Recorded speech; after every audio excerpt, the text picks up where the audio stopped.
शोले के वीरू का एक्शन, हेमा मालिनी के साथ उनका रोमांस और चुपके चुपके की वो बेमिसाल कॉमेडी। धर्मेंद्र का नाम लेते ही मतलब यादों का एक पूरा दौर आंखों के सामने आ जाता है। बिल्कुल। हाल ही में हमने हिंदी सिनेमा के इस दिग्गज सितारे को खो दिया और आज हम उनके जीवन और करियर की कुछ ऐसी परतों को खोलने की कोशिश करेंगे जो अक्सर उनकी ही मैन छवि के पीछे छिपी रह गई। बिल्कुल। और ये चर्चा सिर्फ उनकी सुपरहिट फिल्मों की गिनती पर नहीं होगी। नहीं, बात उस इंसान के सफर को समझने की होगी जो पंजाब के एक छोटे से गांव सहानेवाल से निकलकर बॉलीवुड के शिखर तक पहुंचा। हम इस सवाल का जवाब भी ढूंढेंगे कि 100 से ज्यादा हिट फिल्में देने के बावजूद उन्हें हमेशा एक अंडररेटेड मतलब कम आका गया अभिनेता क्यों माना गया, और उनकी असली विरासत क्या है जिसे अवार्ड्स और टाइटल्स में नहीं तौला जा सकता। तो चलिए सफर की शुरुआत वहीं से करते हैं जहां से हर कहानी शुरू होती है, एक सपने से। कहते हैं कि धर्मेंद्र स्टार बनने के लिए मुंबई नहीं आए थे, वो एक अभिनेता बनने आए थे। हाँ। और उनके अंदर ये जुनून जागा था सुरैया की फिल्म दिल लगी देखकर, जिसे उन्होंने 40 से भी ज्यादा बार देखा था। ये सिर्फ दीवानगी नहीं थी, ये एक संकल्प था। आपने संकल्प शब्द का इस्तेमाल किया और वो बिल्कुल सही है। जरा सोचिए, उस दौर में पंजाब के एक स्कूल टीचर का बेटा जिसका दूर दूर तक फिल्मों से कोई नाता नहीं, ये तय कर लेता है कि उसे एक्टर बनना है। मुंबई आकर शुरुआती दिनों में तो उन्होंने गुजारे के लिए एक ड्रिलिंग फर्म में मजदूरी तक की। ये संघर्ष की वो कहानी है जो उनके स्टारडम की चकाचौंध में अक्सर खो जाती है। और फिर उन्हें एक उम्मीद की किरण दिखी जब उन्होंने फिल्म फेयर का एक टैलेंट हंट कॉन्टेस्ट जीता। इनाम था एक फिल्म में रोल, लेकिन वो फिल्म वो कभी बनी ही नहीं। हाँ। किसी भी नौजवान का हौसला टूट सकता था, पर धर्मेंद्र टिके रहे। और शायद उनकी इसी जिद ने निर्माता निर्देशक अर्जुन हिंगोरानी को प्रभावित किया।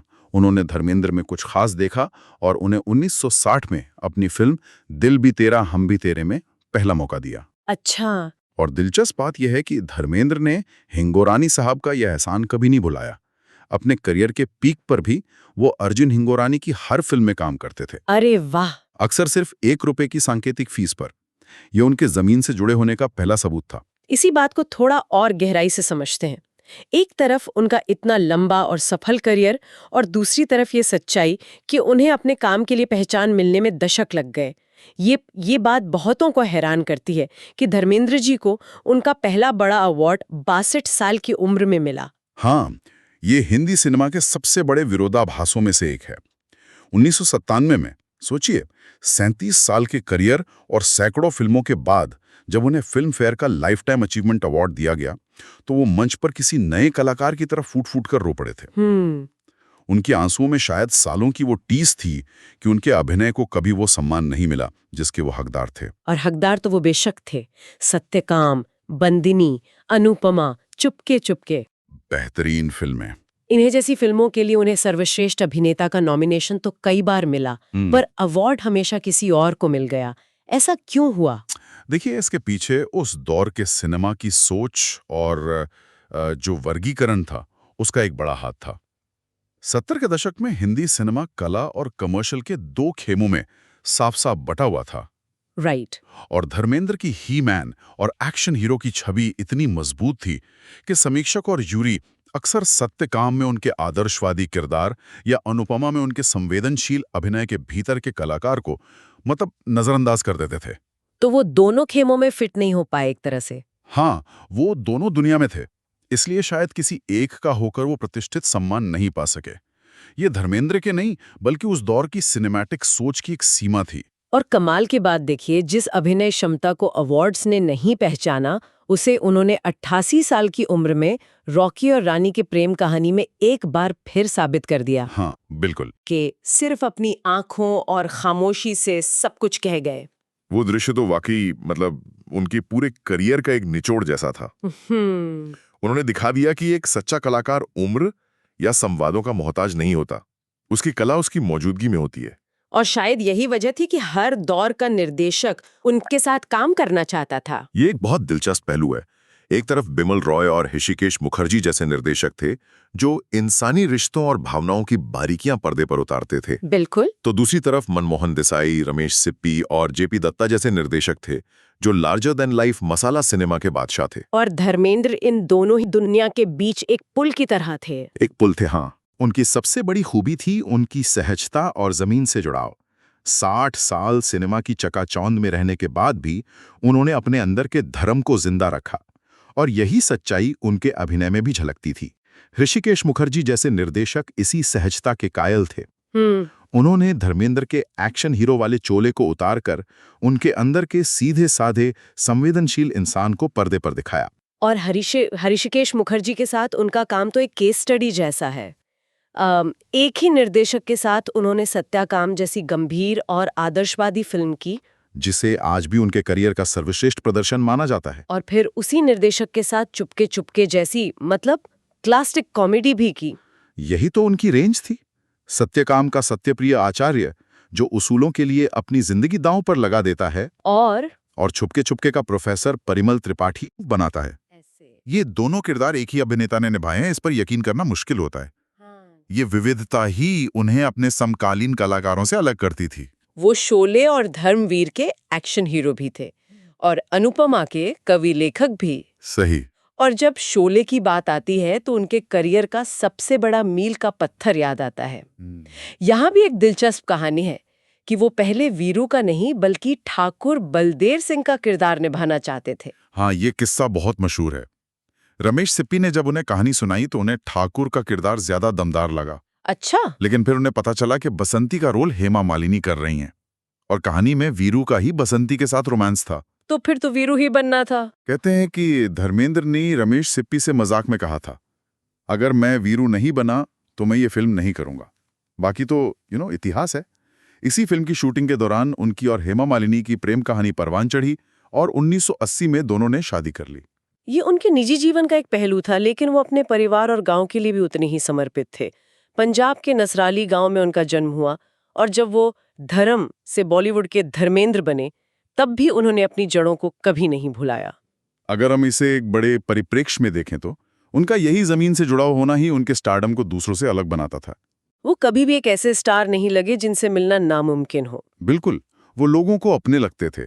उनका व्यक्तित्व कभी डराने वाला या बहुत बड़ा नहीं था, बल्कि बहुत अपनापन लिए हुए था। शायद इसीलिए पूरा मध्य वर्ग उनसे इतना जुड़ाव महसूस करता था। इसी जुड़ाव का एक उदाहरण दिलीप कुमार का वो मशहूर बयान है। उन्होंने एक बार कहा था, अगर मैं कभी भगवान से मिला तो कहूंगा कि अगले जन्म में मुझे धर्मेंद्र जितना खूबसूरत बनाना। क्या बात है। ये किसी अभिनेता के लिए अपनी दौर के सबसे बड़े कलाकार से मिला सबसे बड़ा कॉम्प्लीमेंट था। और उन्होंने हिंदी सिनेमा को सिर्फ फिल्में नहीं दी, बल्कि एक तहजीब और शिष्टाचार भी दिया। उन्होंने कभी अपने स्टारडम का रौब नहीं दिखाया। इसी सादगी के साथ उन्होंने राजनीति में भी कदम रखा और 2004 में राजस्थान की बीकानेर से लोकसभा चुनाव भी जीता। हाँ, पर वो ज्यादा समय टिके नहीं वहां। नहीं, राजनीति का दांवपेच उन्हें ज्यादा रास नहीं आया और उन्होंने इसे जल्दी ही अलविदा कह दिया।